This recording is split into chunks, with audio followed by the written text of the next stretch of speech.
That's our ring. Time for Lum and Abner, brought to you by the makers of Alka-Seltzer.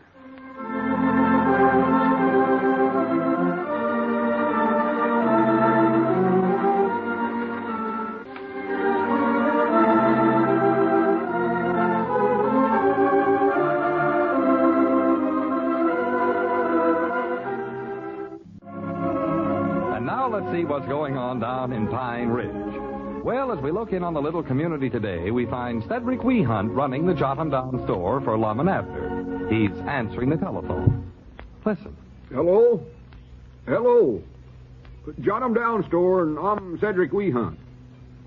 Oh, no, Mom, Mr. Lum ain't here. No, Mom, Mr. Abner ain't here neither.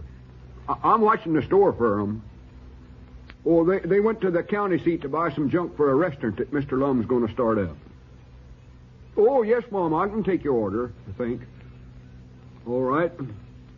Pound of prunes. Yes, Mom. How do you spell that? Well, wait, ain't much use me putting it down no way. I can't read my own writing. Wait a minute, though. The prunes is right here where I can reach them. I'll just set them out here. Yeah. Now, what else do you want? Dozen oranges. Just a minute. I don't believe I can reach them. Yeah, how about a can of beans? They're right in front of me here. Oranges, huh? Well, just a minute. Maybe I can get Mr. Doc Withers to help me. Hey, Mr. Doc. Can you come here a minute, Mr. Doc? Yes? Just hold on the line, Miss Goshen. Did you call me, Cedric? Yes, Mom. Miss Goshen's on the phone here giving me a grocery order, but I can't reach the oranges from here. Would you hold on to the receiver while I get them? You say Mrs. Goshen is giving you a grocery order? Yes, Mom. Here, take the receiver. Yes, all right. Hello, Mrs. Goshen. This is Dr. Benjamin Franklin Withers speaking. Now, just what seems to be the trouble? Oh? Oh, I see. Well, just a minute, Mrs. Goshen. Cedric, what Mrs. Goshen wants is a dozen oranges. Yeah, well, I'm getting them. Hello, Mrs. Goshen. I think it's all straightened out now. The boy just got a little confused. What kind of oranges did you want, Florida or California? Well, the main difference is Florida oranges come from Florida, and the California oranges come from Arizona, I believe. Now, I could be wrong about that. Well, now, just a minute, Mrs. Goshen. Cedric, what kind of oranges do we have? Oh, I don't know. Just oranges is all I know. They're yeller. If you're going to run a business, you've got to know your merchandise, Cedric. Just hold the phone a minute, Mrs. Goshen. What does it say on that box the oranges are in, Cedric? Mom? Isn't there some printing or some kind on the box there? What does it say? Oh, it says, Stacy Brothers woolen underwear. Men's. Long. Red. My, such a way to run a business. Hello, Mrs. Goshen. Could you call back in a few minutes? The boy seems to be confused. How's that? Oh, just plain oranges? All right. About how many? All right. Just a minute, Mrs. Goshen. Cedric, Mrs. Goshen wants a dozen oranges. Oh, well, I know it. I got them right here. Well, what about the underwear? Mom? Well, wait. I'd better get you straightened out again. Hello, Mrs. Goshen. The boy's forgotten what size underwear you said. Oh? Well, just a minute. Cedric, what's the matter with you? Mrs. Goshen didn't order any underwear. She never. If you ever expect to be a businessman, you've got to keep your ears open. Yes, Mom. Be alert at all times. Know your merchandise like a book. Yes, Mom. But don't worry. It takes time to learn all these things. I made a lot of mistakes when I started in business. We're all human. We are. Hello, Mrs. Goshen. Sorry about the delay, but this is the boy's first day on the job, you know. Bound to make a few mistakes.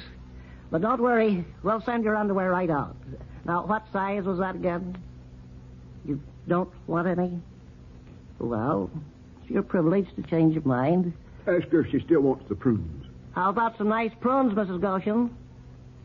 Nothing. Well, thanks for calling. In case you need anything, anytime, just give us a ring. The boy will take care of you. Oh, by the way, Mrs. Goshen, you haven't noticed a medium-sized goat out by your place, have you? Slight limp, brown color. Mm-hmm. Well, much obliged anyway. Goodbye. Well, Cedric, there you are. Where? You lost the sale, but don't worry too much about it. Try to profit by your experience. Think over your mistakes and learn something. Yes, Mom. Do it right now. Sit right down in that chair. Name over the various mistakes you made in trying to negotiate that sale. Go on. Name them over. Well, let's see. Mistakes. This is a very good exercise. Builds moral character. I spelt prunes wrong. I know that. All right. That's one. Then let's see now. And then I called you. All right. That's two. Then, You see how simple it is, Cedric, when you just stop and think things through carefully? Now you can see what you did wrong, can't you? I'm beginning to, I believe. You're a bright young boy, Cedric. I am, huh? You can catch on to these things. It just takes time. I recollect when I was just a young buck starting out on the road of life. Oh, yes, I made mistakes, too. Plenty of them.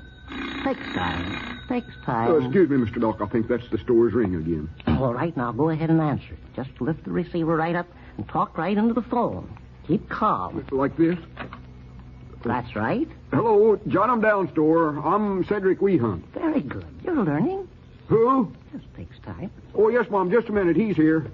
It's for you, Mr. Doc. Just keep calm. Keep your ears open. It's Mr. Johnson. He wants to talk to you. Who, me? Oh. All right, then. Now, here's how we do this, Cedric. You hand the receiver to me. That's right. Yes, Mom. I'm catching on, ain't I? You're a bright young lad. You'll get over making these mistakes. Hello? Yes, this is Dr. Withers. Oh, yes, Mr. Johnson, the goat. Yes. Well, now, I'll tell you, Mr. Johnson, certain complications have come up which I didn't expect. Mm-hmm. No, nothing serious, but I'm just afraid I won't be able to return the goat to you for a day or two. Oh, no, I can find the symptoms all right. Finding those isn't my trouble. Well, don't worry, Mr. Johnson. I'm doing everything I can. Yes, sir. Goodbye, Mr. Johnson. Cedric. What's the matter? Did I make some more mistakes? No, you did fine. But I was just wondering, in your travels around town, various places you go to, have you noticed a goat? No. Medium size, brown color, slight limp? Medium size? Yes. Brown collar? Uh-huh. Slight limp? That's him? No, Mom. Yes. Well, maybe something will turn up. Yonder comes Mr. Lum and Mr. Abner back from the county seat. Look at the mud all over my car. They must have drove it through a cloud bust. Well, it's been raining pretty hard all afternoon. That steady precipitation, you generally get mud. I hope they ain't ruined my car. Well, welcome back. Wet enough for you? What a trip. Did you have to get out and swim, Abner? No use talking to him, Doc. He won't get no answer. Why? What's the trouble? Oh, he's sulking, I think. Gets mad over the least little thing. Acts like a youngin'. Look at him, going over there and sitting down in the corner. Well, what happened, Lum? Oh, I think he's mad because one of us had to stand out on the running board and work the windshield wiper on the way back from the county seat. And it turned out to be him. I see. When he first got out there, he kept hollering and kicking and talking. And all of a sudden, he stopped and he ain't said a word to me since. Oh? Not speaking, huh? Not a word. Well, he'll get over it. Sulking, no doubt. What's Mr. Abner writing over there? Huh? Look at him. Writes something down and tears it up, and then writes something and tears it up again. And there's no telling what he's doing. Resigning, more than likely. I don't know. Well, Lum, how did you do on restaurant fixtures? Did you buy a whole carload of them? Yeah, I done pretty good, too, I think. I went to some big surplus outfit store, and they sold me a complete outfit. I don't know exactly what all's in it. They said it was complete, though. And they're going to send it out. Well, that's nice.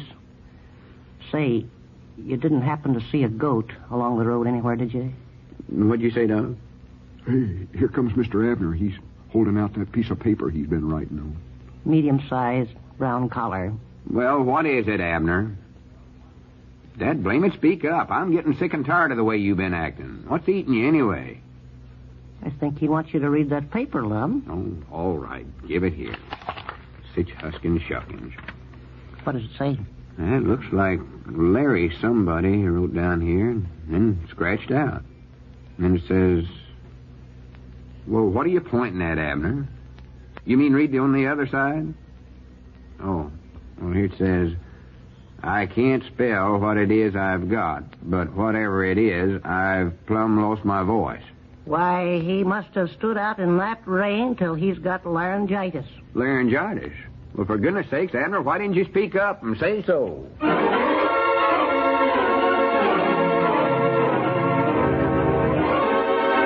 Well, no, Abner, you shouldn't keep a thing like that to yourself.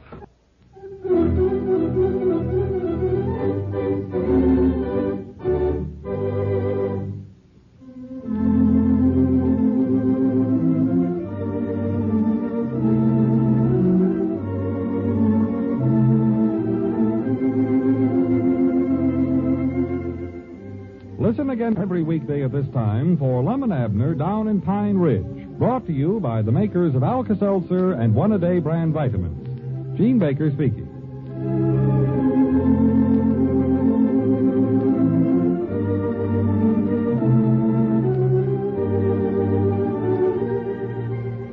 This is CBS, the Columbia Broadcasting System.